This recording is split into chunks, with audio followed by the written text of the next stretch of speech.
เนี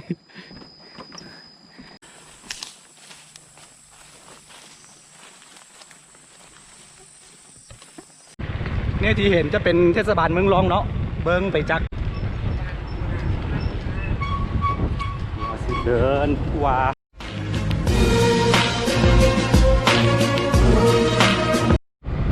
คือตอนนี้เราจะเดินทางเข้าสู่เทศบาลเมืองรองเนาะมันบรรยากาศหรือว่ามันจะบ้านเมืองเดินสายมันซองมันจะเป็นแนวใดเนาะขอให้ท่านผู้ชมทั้งหลายติดตามยาวๆไปเนาะตามทัดบรรยากาศบ้านๆไปน้ำกันเนาะโอเคตอนนี้เราจะเข้าไปในเมืองรองเลย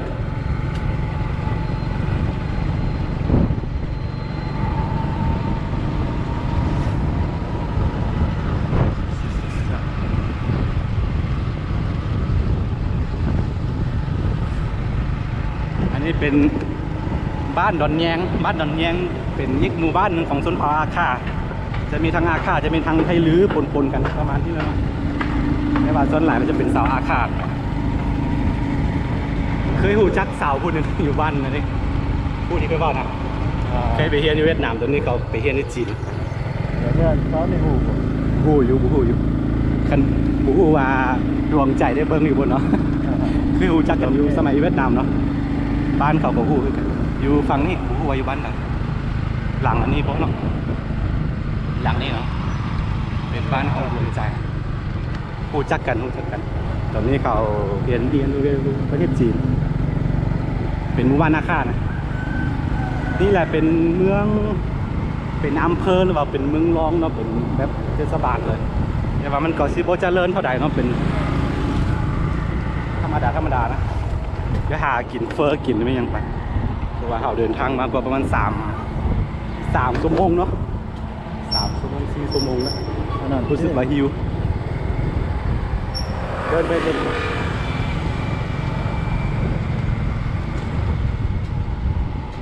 มันกะซีโบเจริญเท่าไหร่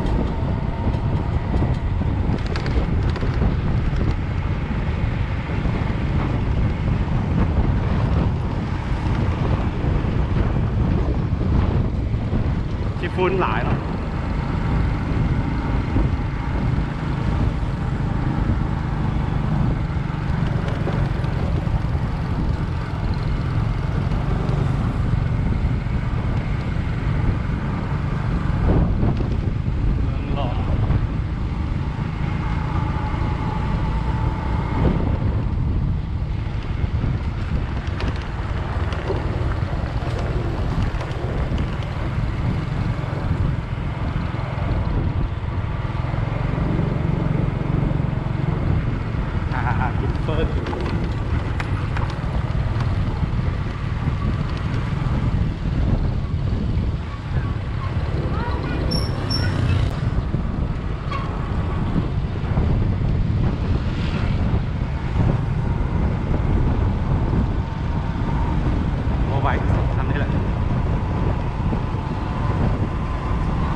ท้ายบรรยากาศ2 ทางของเทศบาลเมืองรองให้ทุกคนได้เบิ่งกันเนาะประมาณนี้แหละ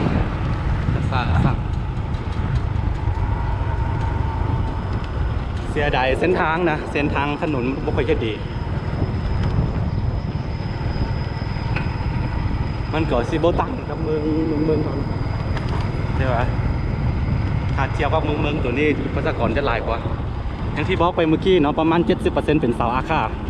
ในตัวเมืองแห่งนี้นะมีเรื่องราวมากมายให้ทอรอให้ท่านผู้ชม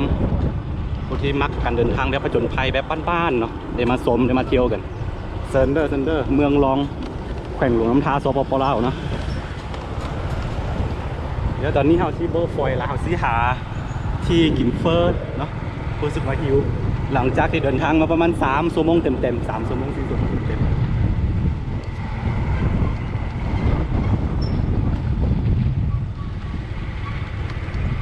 เป็นเมืองที่ติดอยู่กับชายแดนจีนแล้วก็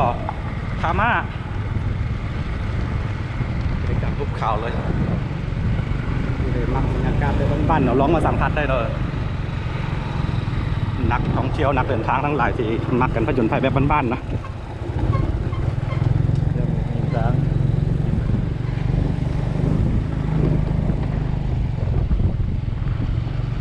บ้านคกหินบ่ฮอดเถอะเนาะ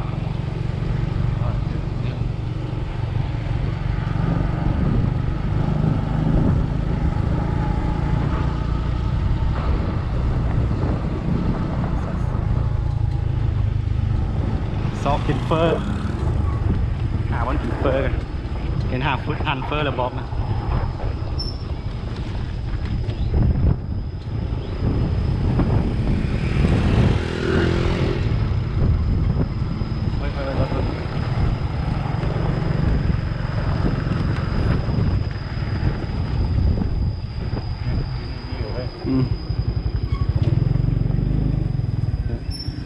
ที่ฝนหลายวันประมาณนี้เนาะเมืองร้องเทศบาลเมืองร้องตอนนี้เฮาซีแวร์กินเฟอร์เป็นยังกันบูฮูว่ามีเฟอร์ป่ะขายเฟอร์อีกเลยมีเฟอร์เห็นป่ะมีเฟอร์บูมีเฟอร์มีเป็นสาขายมีแต่ข้าวซอยเนาะกินข้าวซอยก็ได้ข้าวซอยกับเฟอร์ประมาณเดียวเลยเอา2 ถ้วยเด้อนี่เนาะถึงแล้วเมืองรองที่พ้นหลายคนจนหายใจบ่ออก เบิงซูเฟอร์เขานี่ผมอยู่เป็นสีทองวัดละคือตอนแรกเขาอาซิมากินเขากินเฟอร์แล้วว่ากินข้าวซอยตามภาษาพื้นบ้านภาษาลื่นอาซิมากินในนี้ได้ว่าเอ้ยที่สาวนี่บอกว่าหมดละยังได้ถ้วยเดียวพอสิกลับไปกินในเทศบาลเมืองอีกทีหนึ่งเนาะเจอกันกับการเดินทางถูกบัตรเก่าถูกกันเดินทางเรายอมมีความใหม่ยอมได้ประสบการณ์ไอ้ร้ายยังเพราะว่าทั้งตรงและทั้งอ้อมวะซา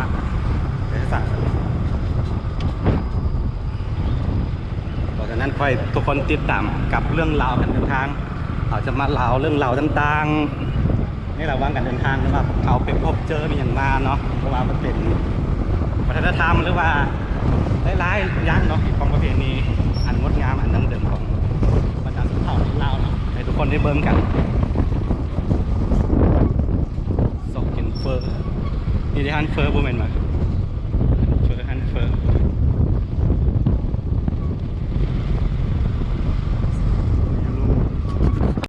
นี่เข้าไปนี่นะไม่ต้องไว้ซาลองเจริญเนาะเจริญนี่เนี่ยเทียบกับบ้านทางอันนี้ของหมอว่าโรงพยาบาลเมืองรองมาสิเดินว่าเทศบาลเมืองรองนี่ธนาคารนี่ฮะอันเข้าไปนี่กัน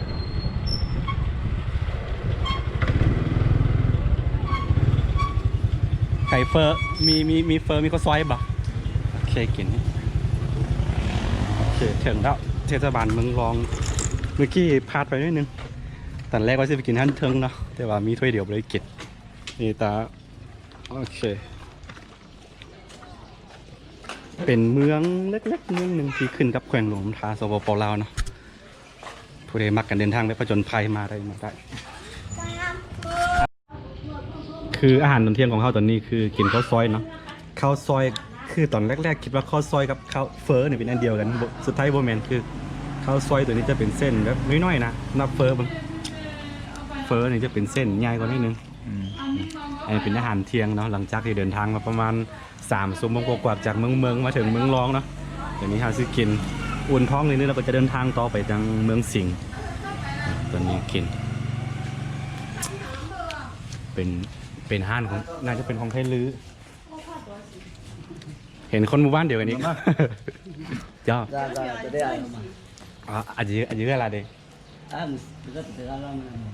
น้อยละโยนออกมาแล้วโอเคตอนนี้เรากินเฟอร์กินไม่ยังก็เนาะหลังจากนั้นเราก็จะเดินทางต่อที่ต่ำยาวๆไปกับการเดินทางเนาะของอาคารน้อยคือตอนที่เรากินเฟอร์อิ่มแล้วเนาะตอนแรกว่ากินหลังจากที่กินอาหารกินข้าวเที่ยงอิ่มแล้วก็จะเดินทางไปยังเมืองสิงห์เลยแต่ว่าตอนนี้เปลี่ยนแผนเนาะเพราะว่ามีน้องๆที่ผู้จักที่เคยติดตามทรงอาคารน้อยอยู่เนาะแนะนำว่าจะมีแหล่งท่องเที่ยวอันหนึ่งคือภูผาคำอย่างที่เห็นนู่นนะไกลๆนั่นเนาะอาจจะไปเบิ้งว่าให้เสียเที่ยวได้มาแล้วเนาะเดี๋ยวจะถ่ายรีวิวสถานที่ท่องเที่ยวอีกแห่งหนึ่งของเมืองรองแขวงหลวงน้ำทาเนาะจะเป็นเรื่องใดแล้วติดตามยาวๆไปทุกคนจะได้เห็นบรรยากาศสองทางพร้อมเนาะขายของมีอย่างต่างๆ ฮันเฟอร์ฮันรถซับเนี่ยไปเลยเหมือนกับว่ามันฝนจะตกนะเขาบอกว่าไปฮอดทงหน้าแล้วก็จะมีสะพานข้ามมันแล้วก็ไปทางใต้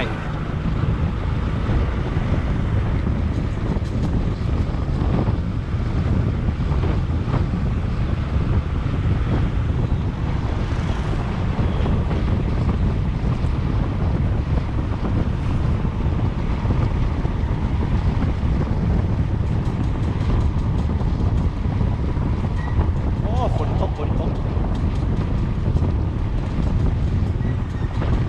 ผมมีเวลาสิขึ้นไป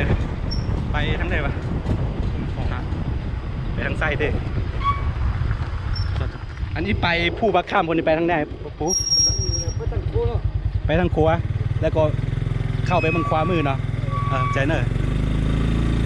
ตอนนี้เขากำลังไถนาอยู่แล้วจะไปคนเนาะ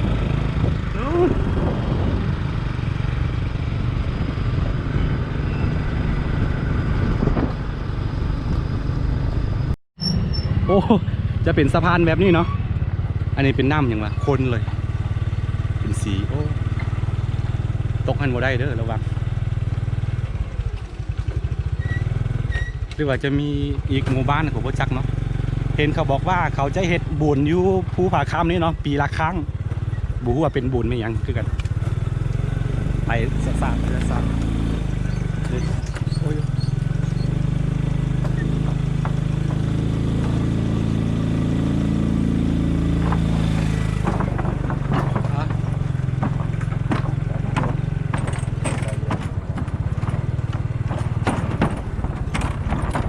โอ้ย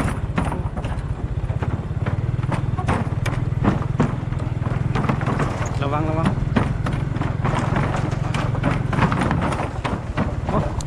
ยโอ้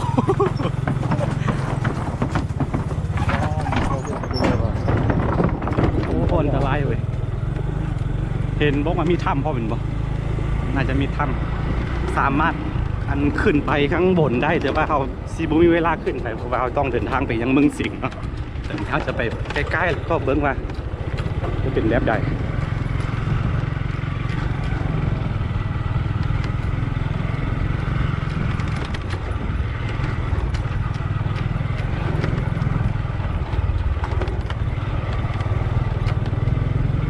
บ่ได้นัดสาวๆนางเอกมันยังว่าอยู่เนาะหรือว่าอีกอย่างกับบูจักเคยเดี๋ยวมาเขาหลังนะเขาจะนัดสาวๆไว้แล้วก็จะให้ทุกคนมาจะให้เขาพามาเที่ยวเนาะตอนนี้บูได้พูดจักไปบูได้พูดจักก็ติดต่อมาได้เหรอสัวสิตัดต่อแล้วก็ออกอากาศเนาะต้องน่าจะไปฮอดบ้านนั่นแหละจะกลับไปฮอดบ้านเนี่ยที่เห็นจะเป็นเทศบาลเมืองรองเนาะเบิ้งไปจักใกล้ๆแล้วก็บวกกับสวนอ้อยนี่เป็นสวนอ้อยนะสวนอ้อยที่คนจีนเขามาลงทุนนะเบิ่งท้องฟ้ามืดมัวไปหมดเหมือนกับว่าฝนกำลังจะตก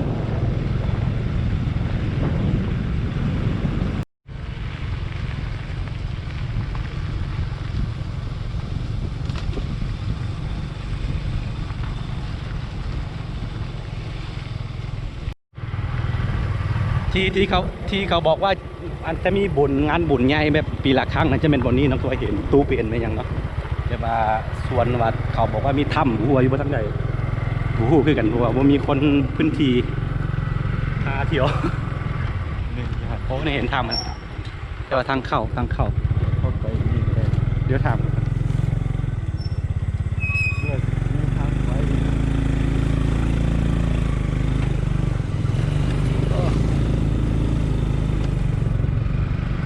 อาจจะมีทางเข้าอยู่เห็นแล้วเนาะเห็นถ้ำมันมีเลยเต้แต่ยากไปอาจจะมีทางเก็บดีๆไว้เนาะ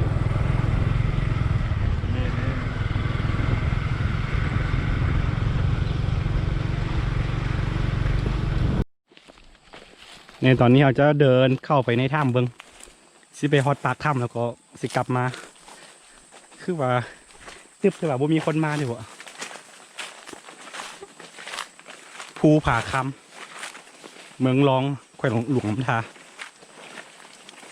โอ้ยตึบอาจจะมีงูเขียว อันนี้มีถ้ำเหรอตัวชึกเกิด แบบเขาบอกว่านั้นนี้เขามาเฮ็ดบุญปีละครั้งก็แสดงว่าช่วงบ่มีบุญนี่ก็บ่มีคนมาเที่ยวเลยบ่เห็นบอกว่ามีหลายๆถ้ำนะคือว่าเห็นโอ้ทาง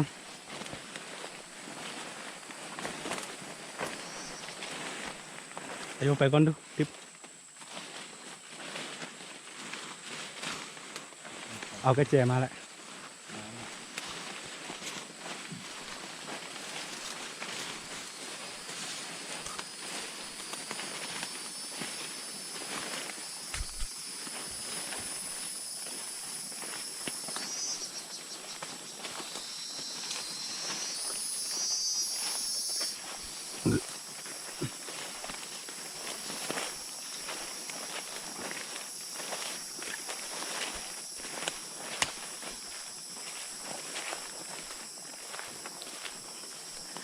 โอ้เฮ็ดดีๆจะแบบเปิดเป็นแหล่งท่องเที่ยวสั้นดีเลยนี่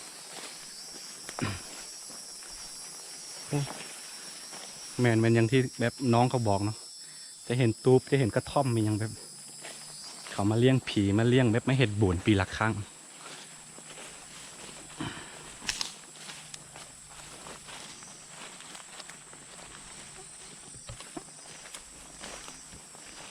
มีอันโอ้ในเด็กน้อยเขามาสมเซียวอยู่นี่มืด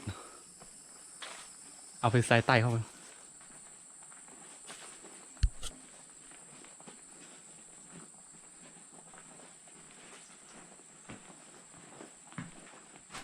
มันมืดเนาะเขาสิบเข้าไปมีทางเข้าไป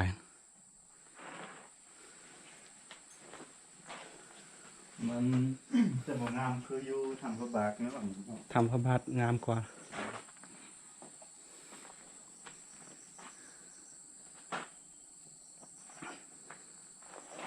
เดี๋ยวไว้เวลาโอกาสดีๆค่อยมาเที่ยวอีกทีหนึ่งเนาะอันนี้บูฮูว่ามันอยู่คงเครียดได้สามารถขึ้นไปบนเขาของภูผาคำนี้ได้เนาะแต่ว่าบูฮูเส้นทางที่จะขึ้นไปแล้วก็อีกอย่างเราบ่มีเวลาพอที่จะไปเที่ยวเนาะตอนนี้เราจะกลับไปยังเทศบาลเมืองล่องแล้วก็เดินทางต่อไปเมืองสิงห์แล้วเจอกันกับการเดินทางสำหรับโอเคสำหรับคลิปนี้เราซิปิดที่บอนนี่เนาะเป็นการรีวิวง่ายๆในแบบเทศบาลเมืองล่องแล้วก็สถานที่ท่องเที่ยวคือภูผาคำเนาะเป็นสถานที่ท่องเที่ยวที่มีชื่อเสียงโด่งดังแห่งหนึ่งของเมืองล่องเนาะเดี๋ยวไว้มีโอกาสนะเราจะถ่ายแบบดีๆแล้วก็จะมาเที่ยวดีๆอีกสักครั้งเนาะสำหรับคลิปนี้ก็สิมีประมาณนี้เนาะท่านผู้ใดมักแล้วก็อย่าลืมกดไลค์กดติดตามซองอาคารหน่อยแล้วอย่าลืมติดตามเนาะกับการเดินทางต่อไปยังเมืองสิงห์ MPTC เนาะโอเคได้เจอกัน EPTC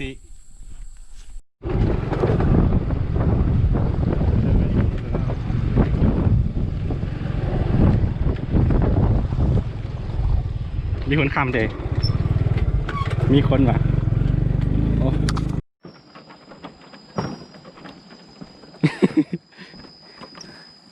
ถ้าซิขี่ข้ามเอาเอามอเตอร์ไซค์ข้ามไปก็ย่านเนาะเดินเอาจ้ะปลอดภัยกว่า